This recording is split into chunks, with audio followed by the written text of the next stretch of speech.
اعوذ باللہ من الشیطان الرجیم بسم اللہ الرحمن الرحیم والذین یقولون ربنا اصرف عنا عذاب جہنم ان عذابها كان غراما انها ساءت مستقرا ومقاما والذين إذا أنفقوا لم يسرفوا ولم يقتروا وكان بين ذلك قواما۔ عباد الرحمن یعنی جو اللہ کے نیک بندے ہیں وہ کون ہیں اور ان کی کیا صفات ہیں، وہ صفات چل رہی تھی۔ پہلے فرمایا عباد الرحمن میں جو پہلی صفت ہے وہ یہ ہے کہ عباد الرحمن رات دن سے کیا کرتے ہیں، نصیحت حاصل کرتے ہیں۔ یعنی رات کا تبدیل ہونا اور دن کا تبدیل ہونا یہ ان کے لیے کیا ہے، نصیحت ہے، اور ان چیزوں کے اوپر وہ کیا کرتے ہیں، اللہ کا شکر ادا کرتے ہیں۔ وہ راتوں کو صرف اور صرف جانوروں کی طرح سوتے نہیں، والذین یبیتون لربہم سجدا وقیاما، وہ عشاء پڑھ کر رات کو اللہ کا ذکر کر کے سوتے ہیں، صبح اٹھ کر پھر وہ اللہ کو یاد کرتے ہیں۔ تو اللہ کیا کرتا ہے، ساری رات ان کو ذاکرین کے اندر شمار کرتا ہے، ساری رات اپنا ذکر کرنے والوں کے اندر شمار کرتا ہے۔ احادیث کا بیان آپ کے سامنے کل گزر چکا تھا کہ جو شخص عشاء پڑھ کر سوئے اور رات کو کچھ نہ کچھ قرآن کا حصہ پڑھے، چاہے اگرچہ وہ 2 سورتیں ہی کیوں نہ ہو آخری، پڑھ کر سوئے، صبح اٹھے، صبح اٹھ کر فجر کی نماز جماعت کے ساتھ پڑھے، ساری رات وہ ذاکرین کے اندر شمار ہوتا ہے۔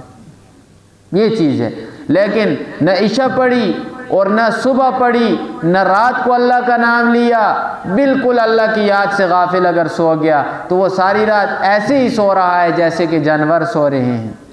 اور نیند کرنا اصل مقصد نہیں، رات کو سوتے کتے بھی ہیں اور جانور بھی سوتے ہیں، انسان بھی سوتے ہیں، پھر ان انسانوں کے سونے میں اور جانوروں کے سونے میں کوئی نہ کوئی فرق تو ہونا ضروری ہے نا۔ تو فرمایا جو عباد الرحمن ہیں، اللہ کے نیک بندے ہیں، وہ رات کو اللہ کے سامنے سجدے کرتے ہیں اور قیام کرتے ہیں۔ کوئی قیام کی حالت میں ہوتا ہے، کوئی سجدے کی حالت میں ہوتا ہے۔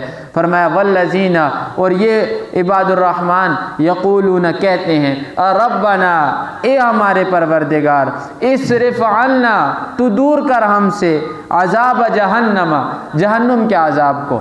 عباد الرحمن جو اللہ والے لوگ ہیں ان کی یہ صفت قرآن کے اندر آئی ہے کہ وہ ہر وقت کیا کہتے ہیں، اے پروردگار ہم سے جہنم کے عذاب کو دور کر۔ کیوں کہتے ہیں؟ ان لوگوں کو قبر کی فکر ہے، حشر کی فکر ہے، مرنے کی فکر ہے۔ یہ لوگ اس لیے اللہ کے عذاب سے ڈرتے ہیں۔ اور جن لوگوں کو قبر کی فکر نہیں، حشر کی فکر نہیں، مرنے کی فکر نہیں، وہ کیا ہیں؟ عباد الرحمن کے اندر ان کا شمار نہیں۔ رسول اللہ صلی اللہ علیہ وسلم کے بارے میں آتا ہے کہ رسول اللہ روزانہ اپنی قبر کو یاد کیا کرتے تھے، اور فرماتے ہیں کہ جب بھی قبرستان سے گزرتے تھے تو رسول اللہ صلی اللہ علیہ وسلم کی حالت تبدیل ہو جاتی تھی۔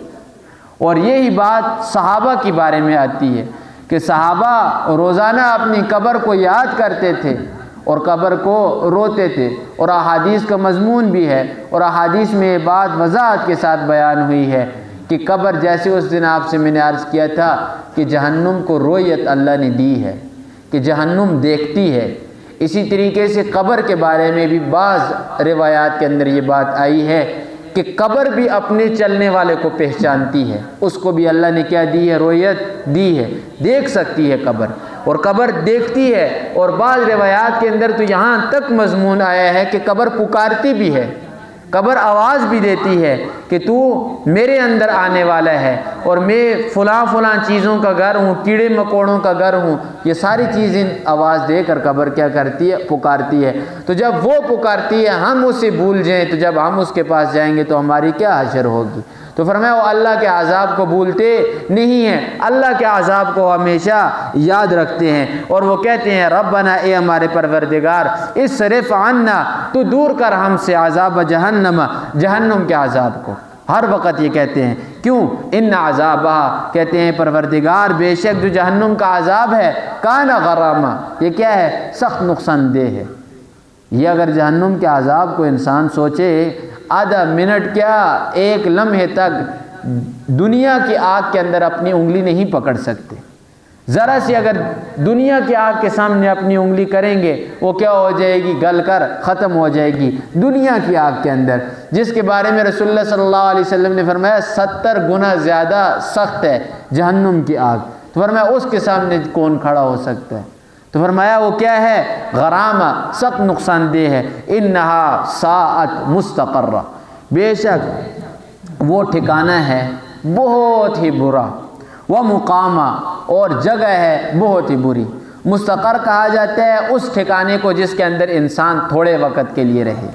مثال کے طور پر کسی کے گھر مہمان نوازی کے لیے چلا جائے، تھوڑا سا ٹھہرے، 1 رات 2 راتیں واپس آ جائے۔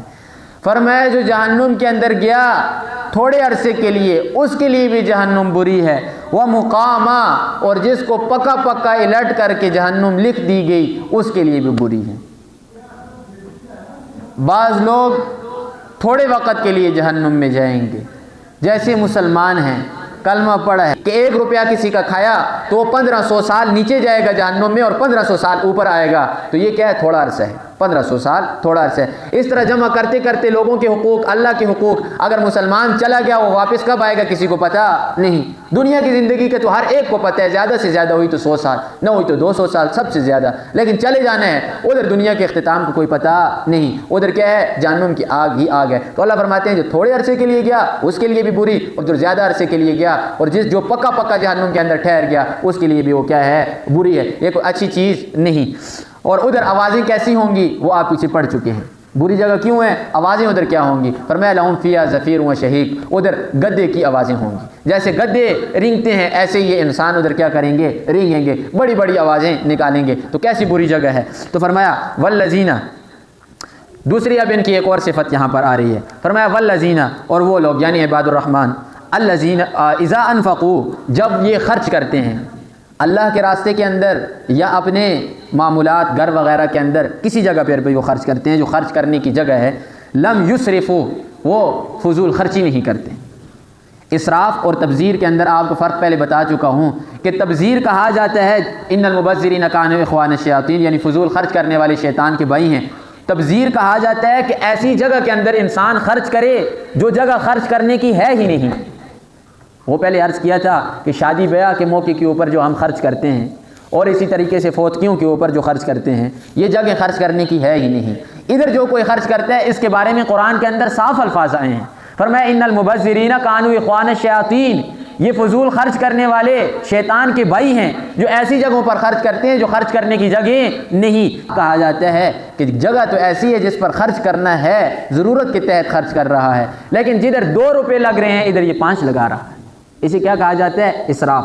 اور فرمایا لم یسرفوا، جو عباد الرحمن ہیں وہ فضول خرچی نہیں کرتے، ولم یقتروا، اور بخیل بھی نہیں ہیں، کمی بھی نہیں کرتے۔ جدھر 2-4 پیسے لگانے کی جگہ ہے ادھر وہ پیسے لگاتے بھی ہیں، اپنے ہاتھ کو کھینچتے نہیں۔ اور فرمایا جتنا کیا کرتے ہیں، وکان بین ذلک قوام، یہ کمی اور زیادتی کے درمیان میں چلتے ہیں، نہ کمی کرتے ہیں نہ زیادتی کرتے ہیں، درمیان میں۔ اور اسی چیز کو رسول اکرم صلی اللہ علیہ وسلم نے پسند کیا۔ فرمایا اے مسلمانوں، اے مومنوں، تمہارا ہر کام کے اندر کیا ہو؟ مساوات ہو، برابری ہو۔ یہ نہ ہو کہ کوئی انسان اتنا زیادہ خرچ کرے، اتنا زیادہ کہ خود فقیر بن جائے، خود لوگوں کے سامنے ہاتھ پھیلانے والا بن جائے، اور اتنا زیادہ اپنے ہاتھ کو تنگ بھی نہ کرے کہ قارون بن جائے، بخیل بن جائے۔ اور یاد رکھ لیں بخیل آدمی اللہ کو ناپسند ہوتا ہے۔ اللہ بخیل کو اپنا دوست کبھی بھی نہیں بناتا، اللہ سخی انسان کو اپنا دوست بناتا ہے۔ لیکن سخاوت کدھر کرنی ہے؟ پھر بات وہیں پر جا کر لگتی ہے۔ سخی یہ نہیں کہ انسان اپنے آپ کو لوگوں کے اندر سخی ذرا شمار کرے۔ کسی کو پیسے دینے کی باری آئی تو ذرا 4-5 لوگ دیکھ رہے ہیں یا نہیں دیکھ رہے، اگر دیکھ رہے ہیں تو نکالے پیسے خوب نکال کر کسی کو دے دیے۔ اسے کیا کہتے ہیں؟ اسے سخی نہیں کہتے، اسے ریاکار کہتے ہیں۔ یعنی یہ کیا ہے؟ ریاکار ہے، یہ لوگوں کو دکھلانے کے لیے عمل کر رہا ہے۔ یا جدھر کافی سارے لوگ جمع ہوئے ہیں ادھر ذرا اپنا نام بڑھانے کے لیے اونچی آواز لگا کر جی میں نے یہ فلاں کام فلاں جگہ پر کر دیا، اس کے بارے میں یاد رکھ لیں ایک ذرہ برابر بھی کوئی ثواب نہیں، اس کا صدقہ ایسے ہی ہے جیسے کافر انسان صدقہ کر رہا ہے، جیسے کافر کو کوئی ثواب نہیں صدقے کا، ایسے ریاکار کو کوئی ثواب نہیں۔ تو فرمایا یہ لوگ صدقہ کرتے ہیں، اللہ کے راستے میں خرچ کرتے ہیں، نہ اس کے اندر کمی کرتے ہیں نہ اس کے اندر زیادتی کرتے ہیں، بلکہ مساوات کے اندر خرچ کرتے ہیں، اور شرائط پہلے میں نے آپ کو بتا دی کہ صدقہ کرتے ہیں لیکن وہ لوگوں کو دکھلانے کے لیے نہیں، صرف اللہ کی رضا کے لیے۔ آگے فرمایا، آگے نہیں صفات ان کی آ گئی، والذین، اور وہ لوگ لا يدعون مع اللہ الہا آخر، اور وہ نہیں پکارتے اللہ کے ساتھ کسی دوسرے معبود کو، ان کا معبود ایک اللہ ہے، اللہ کے سوا وہ کسی کو معبود نہیں بناتے۔ اور ایک معبود اس دن تفصیل سے بتایا تھا، ایک معبود وہ ہے جس کی صرف اور صرف عبادت کی جاتی ہے، جس کے سامنے اللہ کے سامنے کیا ہے، مثال کے طور پر ہم کھڑے ہوتے ہیں سجدہ کرتے ہیں، یہ عبادت ہے۔ اور دوسری عبادت کیا ہے جو پیچھے پڑ چکی ہیں، کہ انسان اپنی نفسانی خواہشات کو معبود بنا دے، یہ بھی اس نے کیا کیا ہے، اپنے دل کو معبود بنایا ہوا ہے، اپنے دل کے سامنے سجدہ کرتا ہے، جیسے دل کرتا ہے ویسا کام کرتا ہے، شریعت کو اٹھا کر سائڈ پر رکھ دیا ہے اس نے، جو دل کے اندر آیا وہ کام کیا، دل نے کیا نماز پڑھی، دل نے کہا صدقہ خیرات کیا، دل نے کہا تو کسی سے بات کی، دل نے کہا تو بات نہ کی، دل کو اس نے کیا بنایا ہوا ہے، خدا بنایا ہوا ہے۔ یہ بھی کیا ہے، مشرک ہے، اس کو بھی اللہ نے کیا فرمایا، یہ مشرک ہے۔ ادھر فرمایا لا يدعون مع اللہ الہا، اللہ کے علاوہ کسی کو پکارتے نہیں۔ اور ایک تو اللہ کے سامنے پکارنا جیسے نماز وغیرہ ہے، اور ایک پکارنا دوسرا ہے کسی سے مدد مانگنا، اس کی تفصیل بھی گزر چکی ہے۔ ایک تیسری چیز ہے کہ وہ خوف کسی کا اپنے دل میں بٹھانا جو خوف اللہ کی ذات کا ہے۔ یاد رکھ لیں، کسی بھی شخص کا خوف آپ کے دل کے اندر ایسا آ گیا جیسا خوف اللہ سے رکھنا چاہیے، انسان فی الفور مشرک ہو جاتا ہے۔ اللہ کی ذات کا جو خوف ہے اس جیسا خوف کسی انسان کے دل کے اندر نہیں ہونا چاہیے۔ اور آج اللہ کا خوف انسانوں کے دلوں میں کم ہے، لوگوں کا خوف انسانوں کے دلوں میں زیادہ ہے۔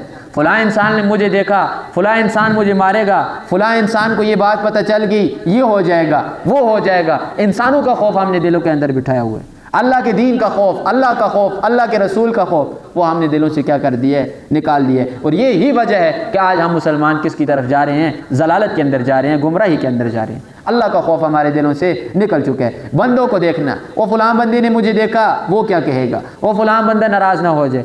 ہر ایک بندے کو راضی کرنے کی کوشش ہم کرتے ہیں، صرف نہیں کوشش کرتے تو اللہ کو راضی کرنے کی کوشش نہیں کرتے۔ اب اس کا نقصان کیا ہوا کہ کوئی بندہ ہم سے راضی نہیں ہوتا، کوئی بھی بندہ ہم سے راضی نہیں ہوتا۔ وجہ کیا ہے کہ اللہ کو ناراض کر دیا ہے۔ حالانکہ رسول اللہ صلی اللہ علیہ وسلم نے فرمایا لا طاعت لمخلوق فی معصیۃ الخالق، لوگوں اللہ کو ناراض کر کے، اللہ کی نافرمانی کر کے مخلوق کو راضی کرنا یہ کسی قسم کا انصاف نہیں ہے۔ مخلوق ساری ناراض ہوتی ہے، ایک اللہ کی ذات راضی ہو گئی، آپ کی بگڑی بن گئی ہے، پھر آپ کو کسی انسان کی ضرورت نہیں۔ اللہ کو ناراض کرو گے، آپ دیکھ لیں کہ ایک وقت ایسا آئے گا انسانوں کو راضی کرتے کرتے آپ دنیا سے چلے جائیں گے۔ اور جس شخص کے دل کے اندر یہ بات ہو کہ سارے لوگ میرے ساتھ جڑے رہیں، سارے کے سارے لوگ میرے ہو جائیں، میری واہ واہ کرتے رہیں، یاد رکھ لیں ایسا وقت آتا ہے اللہ اسے لوگوں کے حوالے کر دیتے ہیں۔ اور یہ لوگ کسی وقت کے اندر اس کی واہ واہ کرتے ہیں، لوگ کہتے ہیں وہ بہت بڑا آدمی ہے، لیکن ایک وقت آتا ہے کہ اللہ انہی لوگوں کے ہاتھوں اس کو ذلیل کرا دیتے ہیں۔ کیوں؟ اس نے اپنی عزت کس کے ہاتھ میں دی تھی؟ لوگوں کے ہاتھ میں دی تھی۔ تو حدیث کے اندر بھی آتا ہے انا ظن عبدی، میں بندے کے گمان کے مطابق اس کے ساتھ فیصلہ کرتا ہوں۔ اس نے لوگوں کے اندر قبولیت، شرفیت حاصل کرنا چاہیے تھی کہ میرا نام لوگوں کے اندر بن جائے۔ اللہ فرماتے ہیں بنا دیا تیرا نام لوگوں کے اندر، جاؤ، لیکن انہی لوگوں کے ہاتھوں ایک دن اللہ ذلیل کروا دیتے ہیں۔ لہٰذا پہلے بھی عرض کیا تھا کہ جو بھی معاملہ ہو اللہ کے ساتھ ہو، کسی کے ساتھ محبت، کسی کے ساتھ نفرت، اور یہ حدیث مبارکہ کے اندر بھی آتا ہے الحب للہ والبغض للہ، یہ ایمان کی صفات میں ہے کہ اللہ کے لیے کسی سے محبت کرو تو اللہ کے لیے کرو، کسی سے نفرت کرو، بغض کرو، اللہ کی ذات کے لیے کرو۔ لیکن نہیں، آج کے زمانے میں محبت ہوتی ہے تب بھی فائدے کے لیے، اور کسی سے نفرت ہوتی ہے تب بھی فائدے کے لیے۔ فرمایا یہ عباد الرحمن کی صفات نہیں۔ والذین یقولون والذین اذا انفقوا لم یسرفوا ولم یقتروا وکان بین ذلک والذین لا یدعون مع اللہ الہا آخر، وہ اللہ کے ساتھ کسی کو شریک نہیں کرتے، اللہ کے سوا کسی کو پکارتے نہیں۔ ولا یقتلون النفس، وہ نہیں قتل کرتے کسی بھی جان کو، التی حرم اللہ، جس جان کو اللہ نے محترم بنایا ہے، الا بالحق، مگر قتل حق کی صورت میں۔ اللہ نے ہر ایک جان کو محترم بنایا ہے، عزت والا بنایا ہے۔ اللہ نے ہر انسان کو عزت دی ہے، ہر انسان کی ایک عزت ہے، کسی بھی انسان کی عزت کو تار تار کرنا کسی انسان کے لیے جائز نہیں، حرام ہے کسی کی بھی عزت کو اچھالنا، یہ بات ذہن میں رکھ لیں۔ ہر ایک کو اللہ نے کیا دی ہے؟ عزت دی ہے۔ اچھا، یہ عزت برقرار ہوتی ہے کلمے کے ساتھ، اگر کلمہ نہیں ہے تو پھر وہ کیا نہیں؟ محترم نہیں، جیسے وہ حدیث رسول اللہ صلی اللہ علیہ وسلم کی پہلے بیان ہو چکی۔ رسول اللہ نے فرمایا کہ امرت ان اقاتل الناس حتی یقولوا لا الہ الا اللہ فَإِذَا قَالُوهَا عَصَمُوا مِنِّي دِمَاءُهُمْ وَأَمْوَالُهُم، فرمایا مجھے حکم دیا گیا میں ان کے ساتھ لڑوں، ان کو قتل کروں، یہاں تک کہ یہ کلمہ پڑھ لیں لا الہ الا اللہ۔ جب یہ ان لوگوں نے کلمہ پڑھ لیا، ان کی جانیں بھی محفوظ، ان کے مال بھی محفوظ، یعنی عزت کے اندر آ گئے۔ اب کلمے کے ساتھ ان کی عزت بالکل مکمل ہے۔ اب کسی شخص کو یہ حق حاصل نہیں کہ وہ کسی کی عزت کو تار تار کرے، کسی کو یہ حق حاصل نہیں کہ کسی کی ماں کو گالی دے، کسی کی بہن کو گالی دے، کسی کے باپ کو گالی دے۔ رسول اللہ صلی اللہ علیہ وسلم نے فرمایا اے صحابہ، کوئی تم میں سے کوئی بھی اپنے ماں باپ کو گالی مت دے۔ صحابہ نے سوال کیا اللہ کے رسول کون ایسا شخص ہے بدبخت جو اپنے ماں باپ کو گالی دے؟ رسول اللہ نے فرمایا ہاں ہے، ہر ایک ہے جو کوئی کسی کے ماں باپ کو گالی دیتا ہے وہ ایسے ہی ہے کہ وہ اپنے ماں باپ کو گالی دیتا ہے، یہ اپنے ماں باپ کو گالی دلوانا ہے۔ اور اس کا مشاہدہ آپ کر سکتے ہیں، آپ کسی کے باپ کو، کسی کی ماں کو گالی دیں گے، فوراً وہ آپ کی ماں کو گالی دے رہا ہے۔ وجہ کیا بنی؟ آپ بنے نا، آپ نے اس کی ماں کو گالی دی، تب آپ کی ماں کو گالی پڑی، تو اپنی ماں کو گالی دینے والے آپ بنے کہ نہیں بنے؟ تو رسول اللہ نے تو اس وقت بنا فرما دیا۔ تو فرمایا کسی کی عزت کو تار تار نہیں کرنا، یہ تو محترم ہے نفس، یہ بات ادھر تک ہوگی۔ فرمایا وہ قتل نہیں کرتے کسی بھی نفس کو، قتل الا بالحق، مگر قتل جو حق کے ساتھ۔ اب قتل حق کتنے ہیں؟ 3 ہیں قتل حق دنیا کے اندر، قتل حق 3 ہیں۔ سب سے پہلا قتل حق، کوئی شخص مسلمان ہے، کلمہ اس نے پڑھ لیا، اب کلمہ پڑھنے کے بعد وہ مرتد ہو جائے، یعنی دین اسلام سے پھر جائے، کوئی سر عام اٹھ کر کلمہ کفر کہہ دے، یا کوئی ایسا کام کر دے جو کافروں والا ہے، کر دے اٹھ کر سر عام، کافر ہو گیا مثال کے طور پر۔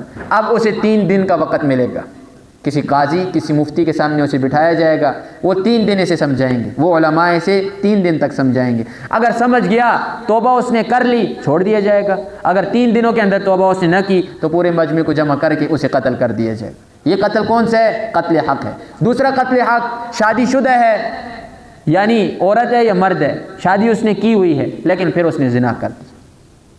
اب شادی شدہ زانی کو کیا کریں گے؟ سامنے مجمع کے سامنے لائیں گے، لانے کے بعد اسے کیا کیا جائے گا؟ رجم کیا جائے گا۔ رجم عربی کے اندر کہا جاتا ہے پتھر مارنے کو، تفصیل پہلے گزر چکی ہے سورہ نور کے اندر۔ پتھر مار مار کے اسے کیا کر دیں گے؟ قتل کر دیں گے، جیسے حضرت ماعز رضی اللہ تعالیٰ عنہ کو شہید کیا گیا، پاک صاف ہو گئے تھے۔ اور رجم قصاص کے اندر کسی شخص نے کسی کو قتل کیا ہے، اب بدلے کے اندر اسے قتل کیا جائے گا۔ یہ 3 جو قسم کے قتل ہیں نا، ان قتلوں کے علاوہ دنیا کے اندر کوئی بھی قتل حق نہیں ہے۔ ان تینوں کے علاوہ کوئی کسی کو قتل کرے گا وہ مجرم ہوگا۔ اور فرمایا جس کسی نے ایک جان کو قتل کیا، فرمایا فَكَأَنَّمَا قَتَلَ النَّاسَ جَمِيعًا، وہ ایسے ہی ہے گویا کہ اس نے ساری کی ساری انسانیت کو قتل کیا۔ اور جس کسی نے ایک کسی جان کو بچا دیا، گویا کہ اس نے پوری کی پوری انسانیت کو بچا دیا۔ یہ چیز ہے، اس کے علاوہ نہ کسی کو قتل کرنے کا حق ہے اور نہ کسی کی عزت تار تار کرنے کا کسی کو حق ہے۔ فرمایا وَلَا يَزْنُونَ، اور وہ زنا بھی نہیں کرتے، زنا کے قریب نہیں جاتے۔ عباد الرحمن جو ہوتے ہیں وہ حق حلال کی طرف آتے ہیں، وہ نکاح کی طرف آتے ہیں، وہ نکاح کرتے ہیں، سیدھے راستے کی طرف آتے ہیں۔ اور جو عباد الرحمن نہیں، اللہ کے باغی ہیں، وہ نکاح کی طرف نہیں آتے، وہ زنا کی طرف جاتے ہیں۔ دونوں میں سے ایک طرف تو جانا ہے۔ تو فرمایا وَمَن يَفْعَلْ ذَلِكَ، جو کوئی یہ کام کرے گا، یعنی کسی کو ناحق قتل کرے گا، زنا کرے گا، یہ جتنی بھی چیزوں پر گزر گئیں، فرمایا یلقا اسامہ، وہ گناہ کو ملے گا، یعنی گناہ کے ساتھ وہ ملے گا، گناہ اس کی رگوں کے اندر آ جائے گا۔ یضاعف لہ العذاب، پھر گناہ کا بدلہ کیا ہے؟ فرمایا دگنا کیا جائے گا اس کے لیے، العذاب، و عذاب کو، یوم القیامت، قیامت والے دن، ویخلد فیہ مہانا، اور وہ ادھر رہے گا اس جہنم کے اندر ذلیل ہوتے ہوئے۔ یہ اس کا کیا ہوگا؟ ٹھکانہ ہوگا جہنم۔ اللہ سے دعا ہے عمل کی توفیق عطا فرمائے۔ اچھا، یہ مسئلہ عورتوں کی طرف سے کہ آیا کسی شوہر نے کسی عورت کو طلاق دی، طلاق عورت نے نہیں سنی، کسی اور شخص نے سنی، یا کسی اور کے سامنے کسی مرد نے طلاق دی، عورت نے نہیں سنی، طلاق ہوگی کہ نہیں ہوگی؟ یاد رکھیں طلاق سننے سنانے کا نام نہیں، مرد کی زبان سے طلاق کے الفاظ نکل گئے، اب وہ عورت سنے یا کوئی اور سنے یا کوئی نہ سنے، طلاق فی الفور ہو جائے گی۔ اور اسی سے متعلق جو مسئلہ دوسرا ہے کہ آیا موبائل کے اوپر میسج کے ذریعے، کوئی وائس کے ذریعے یا تحریر کے ذریعے طلاق بھیجتا ہے، طلاق ہوگی کہ نہیں ہوگی؟ طلاق فی الفور ہو جائے گی۔ طلاق جس وقت کی ہی، جس وقت لکھی طلاق اسی وقت ہو جائے گی۔ اس کے بارے میں پیارے آقا صلی اللہ علیہ وسلم نے فرمایا ثلاثہن جدہن وہزلہن جدہن الطلاق والنکاح والرجوع۔ تین چیزیں ایسی ہیں جو مذاق کے اندر بھی حقیقت ہیں اور حقیقت کے اندر بھی حقیقت ہے۔ ان میں سے پہلی چیز طلاق ہے، دوسری چیز نکاح ہے، اور تیسری چیز رجوع ہے۔ یعنی کسی نے کہہ دیا مذاق کے اندر تجھے طلاق ہو گئی، 3 دفعہ کہا تو بالکل گئی، 1 دفعہ کہا تو طلاق رجعی ہوگی۔ اور اگر کسی نے حقیقت کے اندر، اچھا بعض لوگ کہتے ہیں غصے کے اندر اس نے کہا تھا، تو طلاق تو پیار محبت کے اندر ہوتی بھی نہیں، طلاق تو ہوتی بھی غصے کے اندر ہے، فی الفور ہو جائے گی۔ اور طلاق کسی کو سنانے کا نام نہیں ہے۔ آپ کہیں کہ بیوی سامنے ہوگی، اس سے کہے گا غصے کے اندر ہے جس طرح بھی، تب طلاق ہوگی، نہیں۔ بیوی وہ کراچی بیٹھی ہوئی ہے، خاوند ادھر بیٹھا ہوا ہے، اور بیوی کو بھی نہیں کہتا، مجلس کے اندر کہہ دیتا ہے کہ میری بیوی مجھ پر طلاق ہے، پھر فور طلاق ہو جائے گی۔ اس میں اندر کوئی کسی قسم کا سنانے والی بات نہیں ہے۔ اللہ سے